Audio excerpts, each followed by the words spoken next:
bonjour à toutes et à tous. Aujourd'hui, je vais vous présenter Pyramis, le jeu de société familial et stratégique en partenariat avec le Festival de l'Alchimie du jeu. Dans le jeu, retrouvez 55 cartes qui sont au format trapézoïdal. Pas d'inquiétude, c'est le format standard chez les aliens. Vous allez incarner une flotte de pyramides fusées. Vous êtes des aliens, vous avez exploité jusqu'à la dernière ressource de votre belle planète et vous êtes obligé de partir dans l'espace en exode à la recherche d'un nouveau foyer. À vous de constituer la flotte qui contient le plus de pyramides pour apporter le plus de points et remporter la partie. Pour la mise en place, mélangez les cartes exode et divisez-les en deux piles de taille identique. Prenez les deux cartes bases et placez les deux piles de cartes exode par-dessus. Juste au-dessus, placez la pile de cartes étoiles filantes. Ça va représenter en fait des bonus que vous allez pouvoir collecter pendant la partie. Pour la mise en place du jeu, révélez 3 cartes à partir des piles de votre choix. C'est la rivière. Sur les cartes de Pyramis, vous allez pouvoir retrouver principalement 3 éléments. Tout d'abord, vous avez les pyramides fusées. Chacune qui est présente dans votre flotte à la fin de la partie vous rapportera un point de victoire. Les aliens. La personne qui aura cumulé le plus d'aliens dans sa flotte gagnera 1 point par alien. Ça signifie que si vous n'êtes pas la personne qui a le plus d'aliens dans sa flotte, vos aliens ne vous rapportent rien. Et enfin, vous avez l'icône étoile filante qui vous permet de récupérer une carte étoile filante. Dans une partie de Pyramis, on joue chacun son tour. Attention, la première personne à jouer, c'est la dernière personne qui a perçu une étoile filante. À son tour de jeu, on commence par récupérer une des 3 cartes exode de la rivière et on l'ajoute directement à sa flotte. Il est très important de la placer à l'endroit, c'est-à-dire le côté le plus long positionné vers le bas. En fait, pendant la partie, elles vont pouvoir se retourner et il ne faudra que regarder l'élément qui est sur la partie du dessus pour savoir quel élément vous rapporte des points ou non. Une fois que vous avez ajouté une carte à votre flotte de pyramides, si jamais il y a une icône d'étoile filante, vous pouvez aller récupérer immédiatement une nouvelle carte étoile filante, la consulter en secret et la conserver juste à côté de vous. Sur les cartes étoiles filantes, vous pouvez retrouver des bonus tels que des aliens, mais aussi des pyramides qui vous rapporteront des points à la fin de la partie. Attention, une des cartes étoiles filantes ne contient tout simplement rien.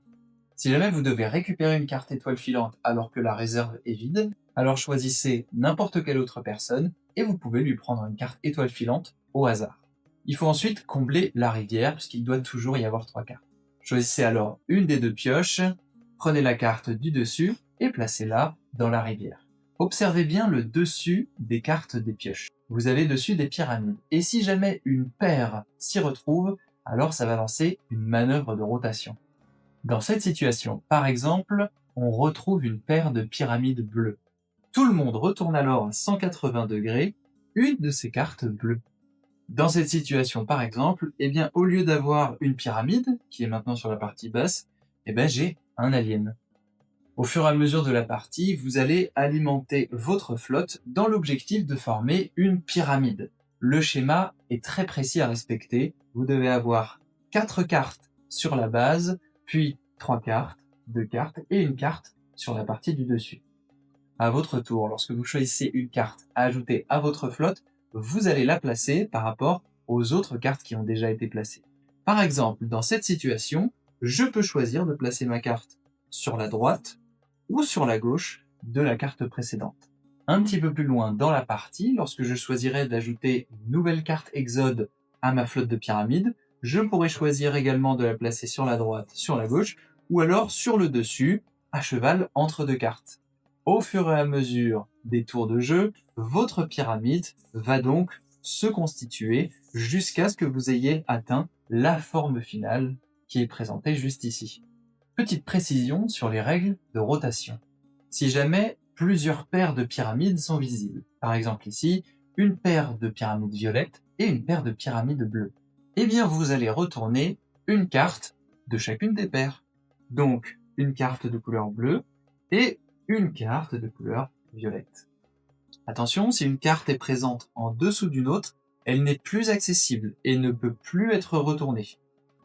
Donc si aucune de vos cartes n'est accessible pour faire la manœuvre de rotation, ici par exemple avec la paire de cartes violettes, si vous n'avez que celle-ci, vous ne pouvez pas la retourner, donc eh bien rien ne se passe. Et si jamais plusieurs cartes sont accessibles, ici par exemple pour la paire de pyramides bleues, j'ai 2 cartes bleues, eh bien je choisis sur laquelle des deux je vais appliquer une rotation. Ici par exemple, il est peu probable que j'ai envie d'appliquer une rotation sur celle-ci, puisque je passerai de 2 pyramides à plus aucune. Donc je vais choisir plutôt d'appliquer la rotation sur celle-ci. Une fois que tout le monde a constitué sa flotte de 10 cartes, il est temps de passer au comptage des points. Comme expliqué précédemment, vous ne devez regarder que les éléments situés sur la partie haute des cartes. Et il est également temps de révéler les cartes étoiles filantes pour compter les bonus dans votre comptage de points. Première étape pour compter ces points, on va compter un point par pyramide fusée sur chacune des parties hautes de ces cartes.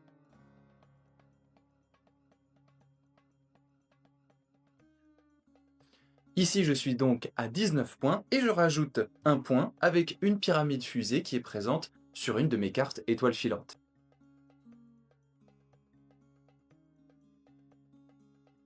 Mon adversaire, quant à lui, a 18 pyramides sur ses cartes et on va venir rajouter 4 points puisqu'il a une carte 4 pyramides dans ses cartes étoiles filantes. On va ensuite pouvoir compter les points des zones. Vos cartes de couleurs qui sont adjacentes forment une zone de couleur. Repérez votre zone de couleur la plus grande, c'est-à-dire qui contient le plus de cartes. Ici, par exemple, dans mon jeu, cette zone de cartes violettes est ma zone de cartes adjacentes de même couleur la plus grande. Et donc, je vais compter un point supplémentaire pour chacune des pyramides dans ma plus grande zone de couleur adjacente. Et ça me fait un bonus de 6 points supplémentaires. Mon adversaire, quant à lui, a 2 zones de taille identique. Une zone de 3 vertes et une zone de 3 violettes. Il peut donc choisir la zone qui lui rapporte le plus de points comme étant sa zone la plus grande. Ici par exemple, la zone violette avec 7 points supplémentaires. Et enfin, dernière manière de marquer des points, la majorité des aliens. Vous allez pouvoir compter le nombre d'aliens que vous avez dans votre flotte et également dans les cartes étoiles filantes. La personne qui cumulera le plus d'aliens, eh bien marquera un point par alien. Ici par exemple, ma flotte me rapporte 3 aliens et mon adversaire, quant à lui, sa flotte lui rapporte 4 aliens. Mais en comptant les aliens de mes cartes étoiles filantes, j'ai un bonus de 3 aliens supplémentaires. 3 plus 3 nous font 6. Je suis donc la personne qui a le plus d'aliens à la fin de la partie et je gagne donc un bonus supplémentaire de 6 points. Mon adversaire, quant à lui, n'ayant pas la majorité des aliens, eh bien ne marque pas de points spécifiques avec les aliens. J'ai donc un score de 32, mon adversaire a un score de 29. Je suis la flotte de Pyramide qui remporte la partie. Maintenant que vous connaissez toutes les règles pour jouer à Pyramis, eh bien on vous souhaite une très bonne partie.